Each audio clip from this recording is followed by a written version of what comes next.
박지성 JTBC 축구 해설위원이 손흥민의 조기 교체 논란에 대한 자신의 견해를 전했습니다. 24일 박 의원은 2026 북중미 월드컵이 펼쳐지고 있는 멕시코 몬테레이 유니버시티 스타디움에서 손흥민의 이번 대회 활약에 대해 1차전 체코전과 2차전 멕시코전 당시 손흥민이 전방에 고립되는 상황이 많았다. 연결되는 패스 자체가 적었다는 점이 아쉽다고 말했습니다.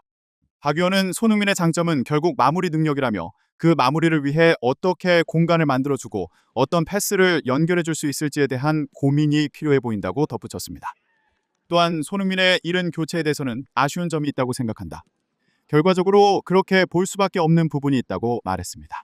박 의원은 일찍 빼고 좋은 결과가 있었다면 용병술이 칭찬받았을 텐데 결과가 안 좋으면 일찍 뺀 것에 관한 질타도 감독이 받아들여야 한다라며 감독의 권한이고 책임이라는 생각을 전하기도 했습니다. 다음 결전 상대인 남아프리카 공화국 대표팀에 대해서는 남아공은 양쪽 사이드의 공격이 빠르고 풀백들도 높은 위치까지 올라오는 팀이라며 한국이 상대 사이드 공격을 얼마나 효과적으로 막을 수 있느냐가 가장 중요하다는 분석을 내놨습니다.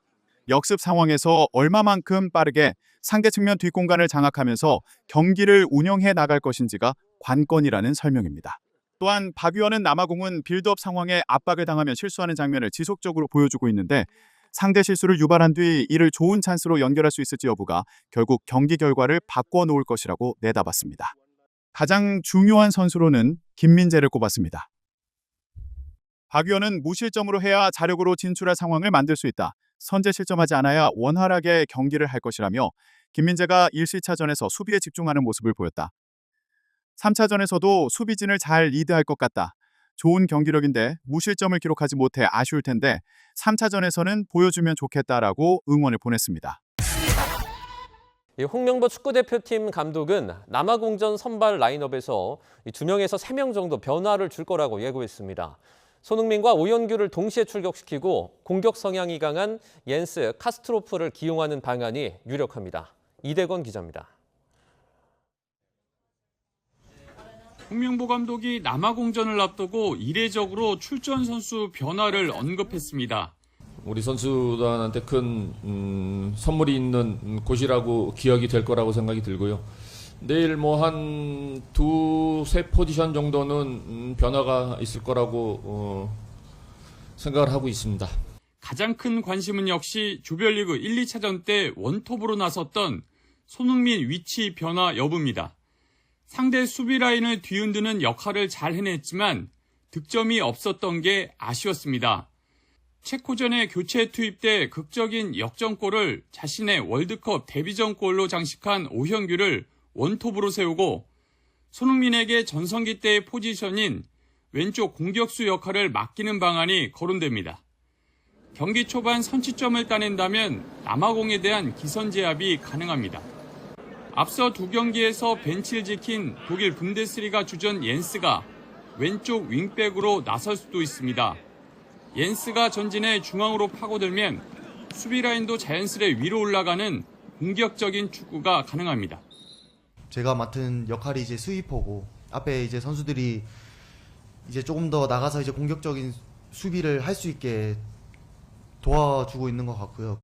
1, 2차전 때 여러 차례 선방에도 불구하고 멕시코전 때 한 차례 수비수와의 호흡이 아쉬웠던 김승규 대신 조현우가 골키퍼 장갑을 낄 수도 있습니다. 결국 남아공전 선발 라인업 변화의 핵심은 공격 축구입니다. 구체적인 전술이 뒷받침되어야 반드시 이긴다는 홍 감독의 승리 의지가 현실이 될 것으로 보입니다. YTN 이다호입니다. 하루 앞으로 다가온 남아프리카 공화국과의 물러설 수 없는 조별 예선 최종전. 우리나라는 월드컵 예선 3차전에서 드라마와 같은 명승부를 보여줬습니다.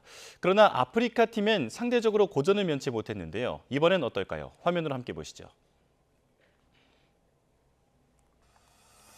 2018 러시아 월드컵 조별 예선 3차전. 당시 우리나라는 1, 2차전에서 모두 패하며 벼랑 끝에 몰려 있었는데요. 3차전 상대는 당시 피파 랭킹 1위를 기록하던 독일이었습니다. 우리나라는 김영권 선수와 손흥민 선수의 골로 독일을 2대 0으로 극적으로 잡아내며 시리에 빠진 팬들을 위로하기도 했는데요. 또 4년 전인 2022 카타르 월드컵에서도 예선 3차전은 한편의 드라마였습니다.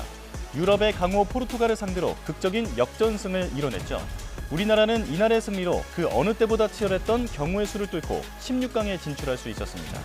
이처럼 우리나라는 최근 펼쳐진 월드컵 3차전에서 좋은 기억을 갖고 있는데요. 하지만 유독 월드컵에서 아프리카 팀을 만났을 때 상대적으로 약한 모습을 보였습니다. 지난 2006년 독일 월드컵에서 토고를 상대로 승리를 거두며 원정 월드컵 첫 승이라는 쾌거를 기록했지만 이후에는 비교적 힘든 경기를 펼쳤는데요. 월드컵에서 아프리카 국가를 대상으로 1승 1무 2패를 기록하고 있습니다.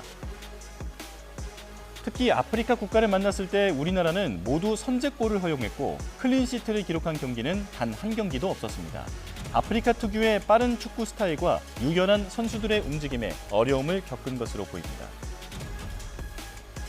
그래서 내일 경기에서는 선제골이 중요하다는 분석이 나옵니다. 특히 남아공은 지난 예선 1, 2차전에서 전반 10분 전에 실점하는 등 슬로우 스타터의 모습을 보였는데요.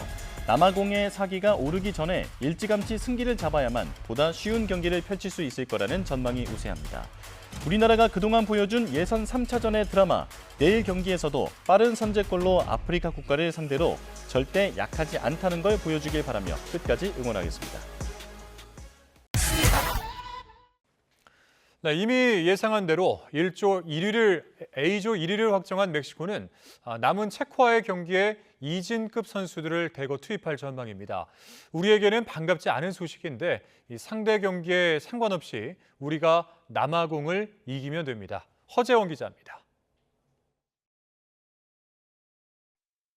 북중미 월드컵 개최국 멕시코는 우리나라를 꺾고 2연승을 달리며 이미 A조 1위를 확정했습니다.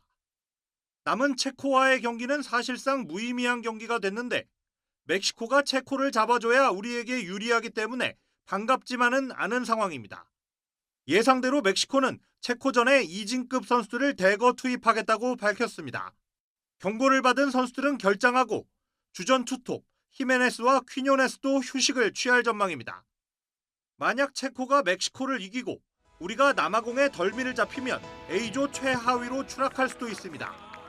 그야말로 최악의 시나리오를 피하기 위해 우리 대표팀은 남아공을 상대로 무조건 승점 1점 이상을 따내야 합니다. 다행히 몬테레이에서 훈련 중인 우리 선수들은 무더위 속에도 자신감이 넘칩니다.